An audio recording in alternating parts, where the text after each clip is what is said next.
In the world of British royalty, Princess Anne's homes are a perfect mix of historic charm and modern style. Her estates are part of a long line of royal blood, and hers provide evidence that royal values survive in the modern, fast-moving world. Princess Anne has found a way to balance modern life while keeping the old royals' values alive too. Join us on a tour of the grand mansions of Anne, Princess Royal. Now first is Princess Anne's country estate in Gloucester Gatcombe Park. Now this historic building, officially listed as a protected building, joined the royal family in 1976 when Queen Elizabeth gave it as a wedding present to Anne and her then husband, Captain Mark Phillips. Now before this, the house had been built from 1771 to 1774 by Edward Shepherd, a wealthy clothmaker. Later, it was then leased to David Ricardo, a famous economist, who had collaborated with the architect George Bassevi to upgrade the house in the early 19th century, adding to its renowned Bathstone facade. Now today, Gatcombe Park is 730 acres with stables and gardens exhibiting Anne's passion for horses.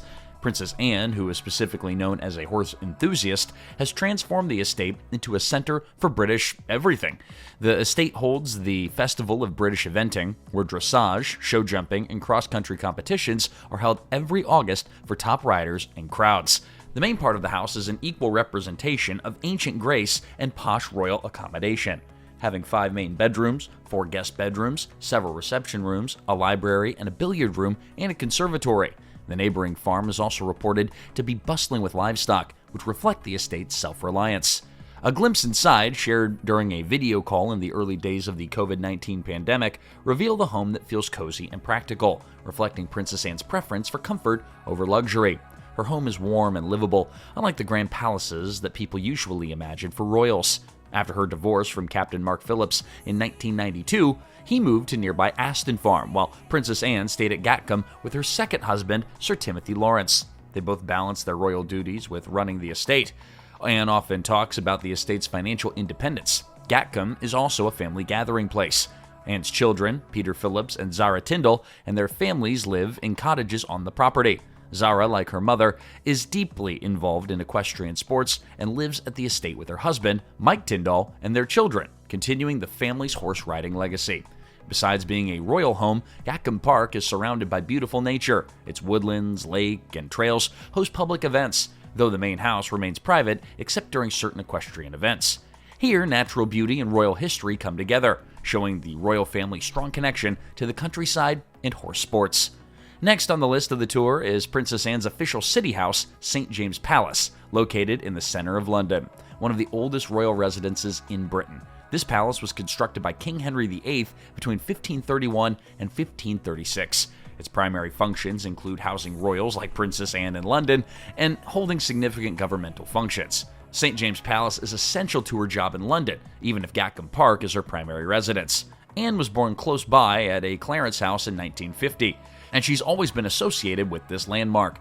A literal example of a Tudor building is St. James Palace. Stories from centuries ago are told by its red brick facade and recognizable landmarks like the Chapel Royal and the Stone Gatehouse. Now, the Tudor-built Chapel Royal was fully built to its former grandeur mid-20th century.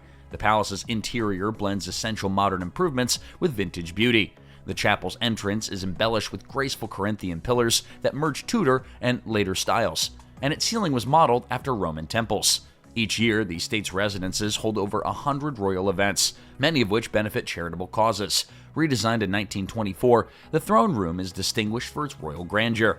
For ages, the focal point of royal life has been the St. James Palace. Major royal announcements have taken place within its walls, including the 1840 marriage of Queen Victoria and Prince Albert. Now, this is where new kings are formally proclaimed, with the Proclamation Gallery serving as the venue for the Accession Council meeting. Currently, St. James Palace is a bustling center for royal functions. The Marshal of the Diplomatic Corps, the Royal Collection Trust, and other significant offices are housed there.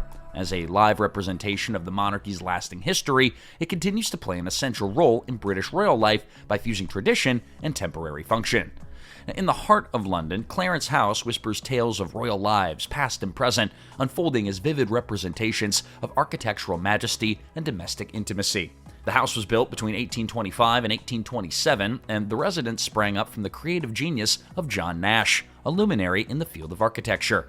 Nash was called upon by the future King William IV to design a house worthy of his royalty. His vision birthed a structure that not only provided relief from the spatial constraints of St. James Palace, but also stood on its own merits as a stately home adjacent to the historical site. Now, the echoes of royal birth cries resonate within its walls, particularly from the 15th of August of 1950, when Princess Anne, the Princess Royal, made her debut into the world. At the juncture, her parents, Princess Elizabeth and Prince Philip, the Duke of Edinburgh, called Clarence House a home. Now, these were the years before Elizabeth's ascent to the throne in 1952, a fleeting era when the house served as a familial haven. With the Queen's shift to Buckingham Palace, the home welcomed Queen Elizabeth, the Queen Mother, and Princess Margaret. Now, over the decades, Clarence House mirrored the personal tastes of its regal inhabitants, evolving into a sanctuary that blended monumental history and private elegance. When Princess Margaret exchanged the stately rooms for Kensington Palace in 1960, the Queen Mother stayed behind, imprinting her essence on the residence until her passing in 2002. Clarence House's architectural allure is undeniable, with its pale stucco exterior unfurling into rich interiors of both heritage and personalized touches. Under the influence of the young Queen Elizabeth II and Prince Philip, the post-war era saw a refresh of the decor, balancing austerity with splendor. The dining room, for instance, boasted a Georgian table and chairs, cherished gifts that echoed the narrative of noble generosity. As the sands of time shifted, so too did the aesthetic of Clarence House. Post-1952, the Queen Mother infused the space with her own stylish flair. The morning room was adorned with a Georgian marble chimneypiece and a ceiling showcasing her royal insignia, while gilding brought a new luminosity to the drawing rooms and dining room, transforming the ambiance from somber to sublime. The passing of the Queen Mother marked another epoch of renewal. Clarence House rejuvenated itself once more to accommodate Prince Charles, the then Prince of Wales, now King Charles III, and his consort, Queen Camilla. The refurbishment preserved the regal elegance of yesteryear while weaving in contemporary comforts, including artworks from Charles' collection and pieces from the royal collection. Now, today, Clarence House serves as both a private residence and a public spectacle. Its opulent rooms are open for tours that reveal a rich mosaic of royal life.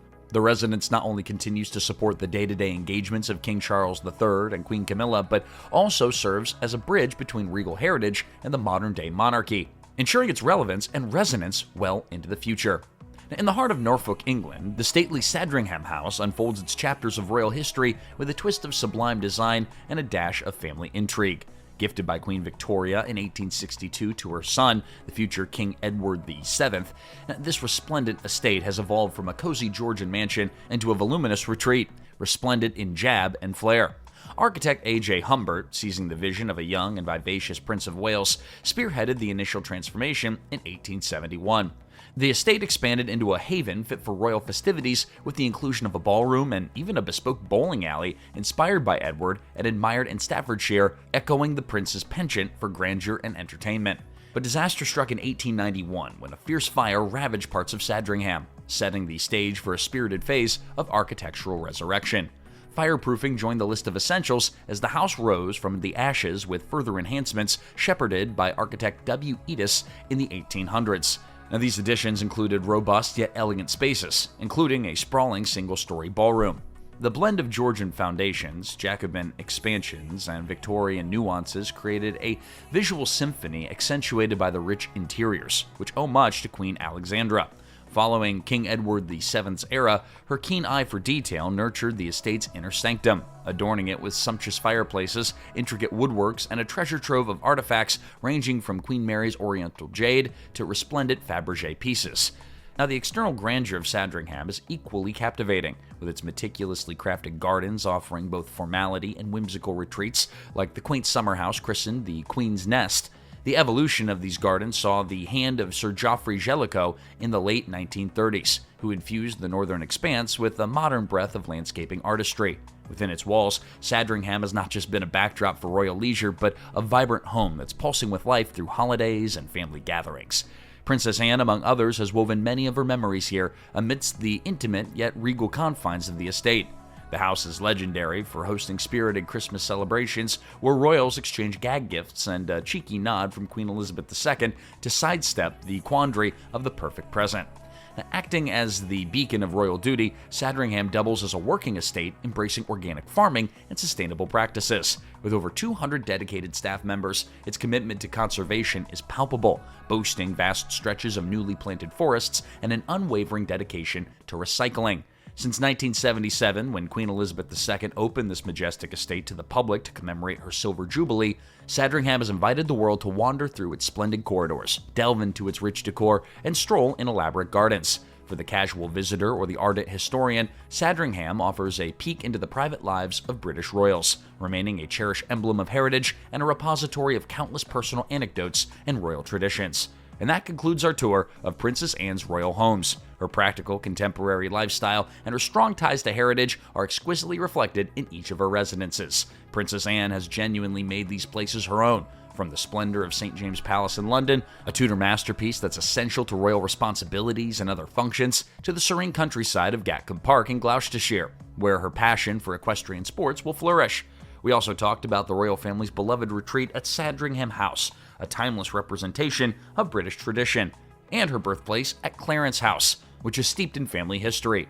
Collectively, these properties depict a monarch who gracefully strikes a balance between responsibilities, family, and personal interest. Which of these stately residences is your favorite? Well, let us know in the comments. And thank you for joining us on an episode of Princess Anne's Old Money Mansions. Subscribe to the channel to see our next celebrity video.